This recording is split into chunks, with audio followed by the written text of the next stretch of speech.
என்னது அக்கா ஜோதியா கோயிலுக்கு போயிருக்காங்களா? கோயிலுக்காக அவ்வளவு காசு கொடுக்குறீங்க, அவ்வளவு செலவு பண்றீங்க, பெயிண்ட் அடிக்கிறீங்க, மெயின்டைன் பண்றீங்க, கோயில் வண்டியில அவ்வளவு காசு போடுறீங்க. ப்ளீஸ் அதே காசு பில்டிங்ஸ் போடுங்க, ஸ்கூல்ஸ் போடுங்க, ஹாஸ்பிடல்ஸ் போடுங்க. இவ அப்படி பேசிதான் கங்கு அவ முடிச்சு விட்டா. இப்ப அக்கா ஜோதியா எதுக்கு விழுந்து விழுந்து சாமியை கும்பிடுறாங்க அப்படின்னு தெரிய வேணாமா? வேற ஒண்ணும் இல்ல, அடுத்து சூர்யா கருடா அப்படின்னு ஒரு படம் பண்றதா இருந்தது. அந்த ப்ரொடியூசர் சூர்யாவை கூப்பிட்டு எப்பா சாமி நம்ம படம் இப்போதைக்கு பண்ண வேணாம் அப்படின்னு சொல்லிட்டாரு. காரணம் என்னவா இருக்கும் நினைக்கிறீங்க?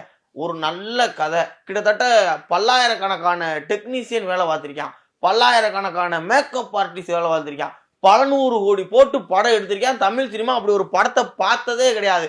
அப்படிப்பட்ட படம் தான் அதுல சூர்யா நடிச்சாரு அப்படின்ற ஒரே காரணத்துக்காக படத்தை எவனும் பார்க்க வரல. உன் படத்துக்கு கொடுக்குற காசை 4 ஏழை குழந்தைகள் கொடுத்தீங்கன்னா அவங்க பசியாயிரும் அப்படின்னு சொல்லி ஃபார்முலாவை பேசி படத்தை எவனும் பார்க்க வரல.